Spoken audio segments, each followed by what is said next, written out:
नमस्कार, मैं हूं अंजलि और आप देख रहे हैं MP44 न्यूज। तो चलिए शुरुआत करते हैं आज की बड़ी खबर से। मैं आपसे हाथ जोड़ के निवेदन करता हूं कि वार्ड नंबर 11 पे वोट कीजिए, क्योंकि मेरे पापा बहुत मुश्किल से सबके लिए इतना कुछ कर रहे हैं। अभी चौराहे पे इतनी सारी घटनाएं हो चुकी है, उसके कारण पापा ने स्ट्रीट ब्रेकर बनवाए और हॉस्पिटल में जितनी भी सुविधाएं थी वो सब पूरी करवाई।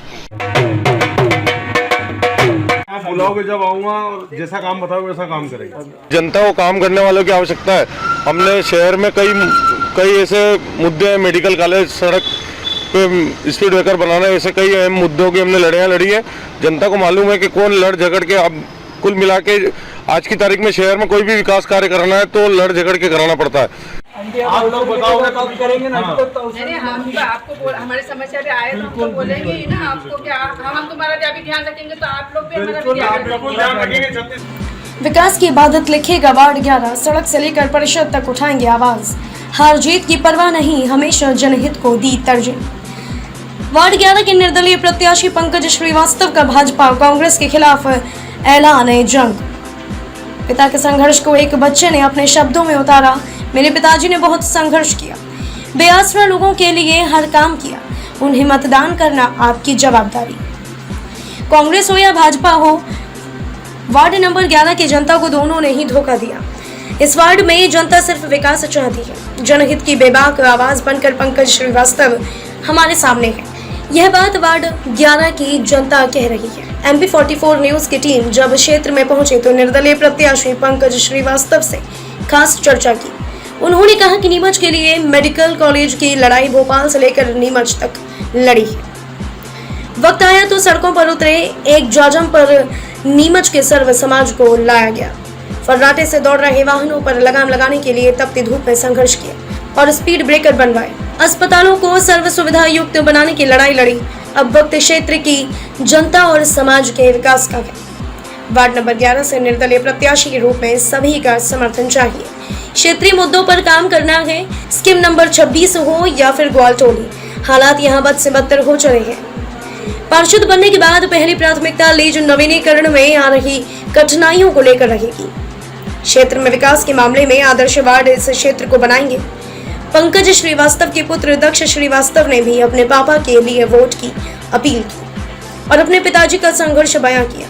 मासूम इल्तिजा यह रही कि मेरे पापा ने लोगों के लिए बहुत काम किए, उन्हें मतदान देकर उन्हें विजय बनाने की जवाबदारी हम सबकी रहेगी।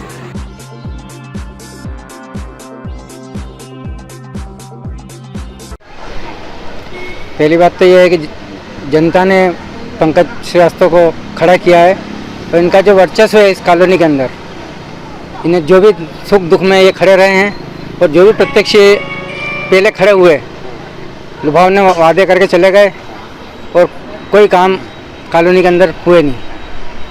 क्या चाहते हैं आप? इसलिए पंकज श्रीवास्तव है ये हमारे। पंकज श्रीवास्तव ही क्यों?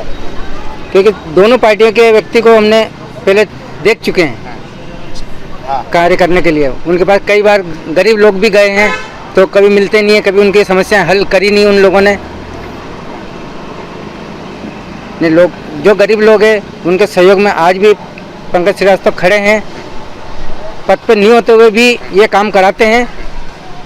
तो पद, जब इनको पद कॉलोनी वासी दिला देंगे तो ये और कितने अच्छे काम करा पाएंगे कॉलोनी के लिए। क्या नाम है आपका? नवीन त्रिवेदी, 36 है। क्या कहना है? वार्ड नंबर 11 पे सभी वोट कीजिए पंकज श्रीवास्तव जी को, क्योंकि वो सबके लिए इतना कुछ कर रहे हैं। मैं आपसे हाथ जोड़ के निवेदन करता हूँ कि वार्ड नंबर 11 पे वोट कीजिए, क्योंकि मेरे पापा बहुत मुश्किल से सबके लिए इतना कुछ कर रहे हैं। अभी चौराहे पे इतनी सारी घटनाएं हो चुकी है, उसके कारण पापा ने स्ट्रीट ब्रेकर बनवाए और हॉस्पिटल में जितनी भी सुविधाएं थी वो सब पूरी करवाई। और कॉलेज, मिडिल कॉलेज, इन सब में वो संघर्ष करे। इसलिए मैं चाहता हूँ कि मेरे पापा को सब आप कृपया वोट करें। एक वोट तकदीर और तस्वीर बदल सकता है। क्या नाम आपका? मेरा नाम है दक्ष श्रीवास्तव।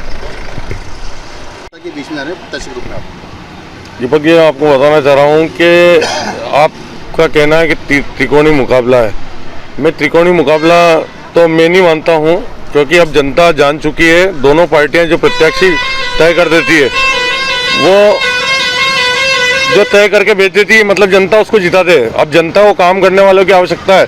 हमने शहर में कई ऐसे मुद्दे हैं, मेडिकल कॉलेज, सड़क पे स्पीड ब्रेकर बनाना, ऐसे कई अहम मुद्दों की हमने लड़ाइयाँ लड़ी है। जनता को मालूम है कि कौन लड़ झगड़ के, अब कुल मिला के आज की तारीख में शहर में कोई भी विकास कार्य करना है तो लड़ झगड़ के कराना पड़ता है, और जनता का अपार समर्थन हमको मिल रहा है। और खास करके दोनों पार्टी के जो प्रत्याशी हैं वो पूर्व में भी प्रत्याशी आमने सामने रहे हैं, और पिछले पार्षद का मिश्री लाल जी रियार का भी कार्यकाल सबने देखा है। और जनता बिल्कुल त्राइस हो चुकी है उनके स्वभाव से, उनके कामकाज से।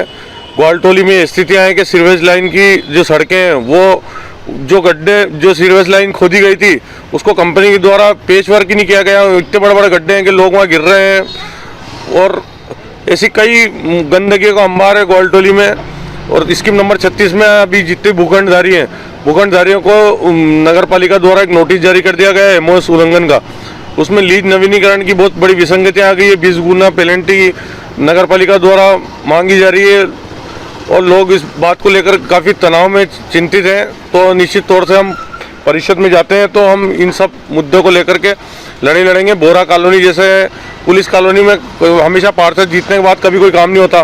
पुलिस कॉलोनी में आपने भी देखा होगा कि पानी भरा जाता है, तो नगर पालिका का जो लाभ है वो पुलिस कॉलोनी को कभी नहीं मिल पाया।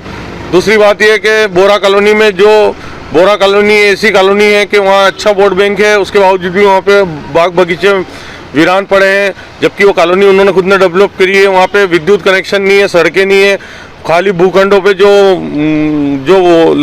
अड़झाड़ हो रहा है, एक गंदगी का अंबार हो रहा है। तो ऐसी कई विसंगतियाँ हमारे सामने ही, हम इन सबको दूर करेंगे। रहा सवाल ग्वालटोली में जो प्रजापति समाज के बरसों पुराने ईंट भट्टे चलते आ रहे थे, भारतीय जनता पार्टी की सरकार में उन्हें बेदखल कर दिया गया, कई रोजगार से वंचित हो गए। तो निश्चित तौर से हम जो भी उनकी मदद होगी धरातल पर, उनकी हर प्रकार की, यहाँ से लेकर हम दिल्ली तक उनकी लड़ाई लड़नी होगी तो हम लड़ेंगे बिल्कुल, और उनकी पूरी मदद करेंगे। देखा गया है कि आपने कई जनहित के मुद्दे उठाए हैं, आप एक सामाजिक कार्यकर्ता हैं और जनता के बीच में आप प्रत्याशी रूप में जा रहे हैं। नहीं, बिल्कुल निश्चित तौर से हमने मेडिकल कॉलेज की लड़ाई में अहम भूमिका निभाई, और हमने क्या सर्व समाज के लोगों। खबरों में अब तक लिए बस इतना ही। मिलते हैं फिर ऐसी ही बड़ी खबर के साथ, तब तक के लिए नमस्कार और देखते रहिए MP44 न्यूज। अगर आपको हमारी वीडियो पसंद आई हो तो लाइक, कमेंट पर शेयर करें, और ऐसी ही खबरों से जुड़े रहने के लिए आप हमारे YouTube चैनल MP44 न्यूज को सब्सक्राइब कर बेल आइकन को प्रेस करें।